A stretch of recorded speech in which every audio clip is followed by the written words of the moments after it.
আচ্ছা, দ্রুত দুটো আপডেট দিয়ে দিই। রাজারহাট গোপালপুর তরুণজ্যোতি তিওয়ারি 10,000 ভোটে এগিয়ে রয়েছেন।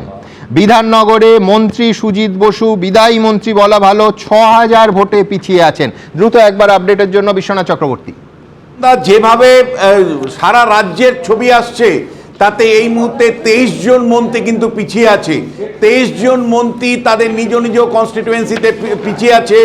সেটা চন্দ্রিমা ভট্টাচার্য থেকে শুরু করে ব্রাত্য বসু থেকে শুরু করে মানে 23 জন পিছিয়ে আছেন। আমি দ্রুত 6টা যেগুলো ফিগার আছে জাস্ট যাই। এক হচ্ছে ব্রাত্য বসু দমদমে, চন্দ্রিমা ভট্টাচার্য দমদম উত্তর, উদয়ন গুহ দিনহাটা, মানস ভূঁইয়া সবং সেচমন্ত্রী, বিদায়ী সেচমন্ত্রী, শ্রীকান্ত মাহাতো কনজিউমার অ্যাফেয়ার্স শালবনীতে পিছিয়ে রয়েছেন, সুজিত বসু বিধাননগরে পিছিয়ে আছেন। একেবারে সুমনদা বুঝতেই পারছেন যে প্রতিষ্ঠান বিরোধী হাওয়াটা কোন লেভেলে আছে, যে মন্ত্রীরা কিন্তু পরাজিত হচ্ছেন। আর উল্টো দিকে তিনটে জিনিস আপনাকে পরিষ্কার বলতে চাই, যে সামগ্রিকভাবে একটা পরিবর্তনের পক্ষে মানুষ যে রায় দিয়েছে। এখন জেলা ধরে ধরে আমি কয়েকটা বলি, আপনি বুঝতে পারবেন। মালদার মতন জেলাতে 60টা আসনে বিজেপি মানে এগিয়ে থাকা ডেফিনেটলি একটা বড় ধরনের অ্যান্টি ইনকমবেন্সি ফ্যাক্টর ছিল। মুর্শিদাবাদে 7খানা বিধানসভা কেন্দ্রে বিজেপি এই মুহূর্তে এগিয়ে আছে। নদিয়াতে 17টা আসনের মধ্যে 12টা আসন, মনে রাখবেন উত্তর নদিয়াতে মুসলিম এলাকাতেও কিন্তু বিজেপি এগিয়ে আছে। উত্তর 24 পরগনা তৃণমূলের গড়, সেখানে 13টা আসনে বিজেপি এগিয়ে আছে।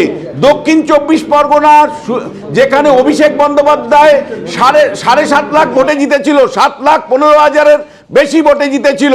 এক একটা কেন্দ্রে 1.5 লাখ 2 লাখ করে ভোটে জিতেছিল যে অভিষেক বন্দ্যোপাধ্যায়, তাকে আজকে উত্তর দিতে হবে যে কি ঘটলো 2024 সালের পরে এত অল্প সময়ের মধ্যে দক্ষিণ 24 পরগনায় তৃণমূল কংগ্রেসের এত বড় বিপর্যয় ঘটছে, এবং সেখানে 12টা আসনে এই মুহূর্তে কিন্তু বিজেপি এগিয়ে আছে। যে কলকাতা শহর তৃণমূল কংগ্রেসের আতুরঘর বলা হয়, সেই কলকাতা শহরের 5টা আসনে কিন্তু এই মুহূর্তে বিজেপি এগিয়ে আছে। হাওড়া আরেকটা গড়, সেটাও কিন্তু মানে 10টা আসন, 16টা আসনের মধ্যে 10টা আসনে কিন্তু বিজেপি এগিয়ে আছে।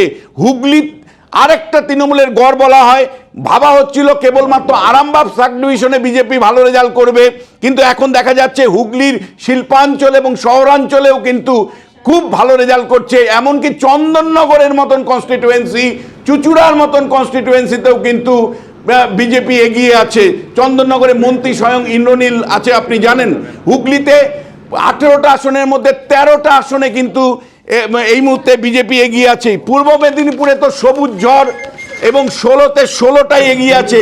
পশ্চিম মেদিনীপুরের আরেকটা 15টা আসনের জেলা, সেখানে কিন্তু একতরফা ভাবে আমরা দেখতে পাচ্ছি 11টা আসনে কিন্তু বিজেপি এগিয়ে আছে। ঝাড়গ্রামে 4টা আসনের মধ্যে সবগুলোতে বিজেপি এগিয়ে আছে। বাঁকুড়াতে 12টা আসনের মধ্যে 10টা আসনেই বিজেপি এগিয়ে আছে। পুরুলিয়াতে 9টা আসনের মধ্যে 7টা আসনে বিজেপি এগিয়ে আছে। পূর্ব বর্ধমান দুর্গ তৃণমূল কংগ্রেসের, বাম জামানার পর পুরো বামেদের কর্মী সমর্থক বা সংগঠনটা পুরো তৃণমূলে ঢুকে গেছিল, সেই পূর্ব বর্ধমানে কিন্তু এই মুহূর্তে 9টা আসনে কিন্তু বিজেপি এগিয়ে আছে।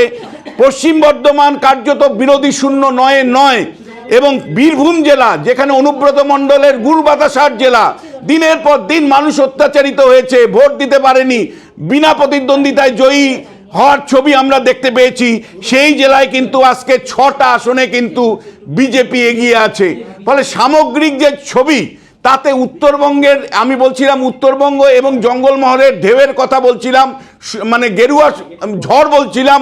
আজকে কিন্তু আমার এই মুহূর্তে আপনাকে বলতেই হবে, সারা রাজ্যের মানুষই পরিবর্তন চেয়েছে, তারই ছবি কিন্তু আমি জেলার পর জেলা পাচ্ছি। ফলে এটা কোনো সেফোলজিস্ট মেলাতে পারেনি। সামগ্রিকভাবে দুটো মেজর কারণ আপনাকে বলতে চাই। একটা হলো যে মানে যখনই ভোটার তালিকা বিশুদ্ধ হয়ে গেছে, 63 লক্ষ নাম বাদ চলে গেছে, বিশুদ্ধ ভোটার তালিকা নিয়ে নির্বাচন।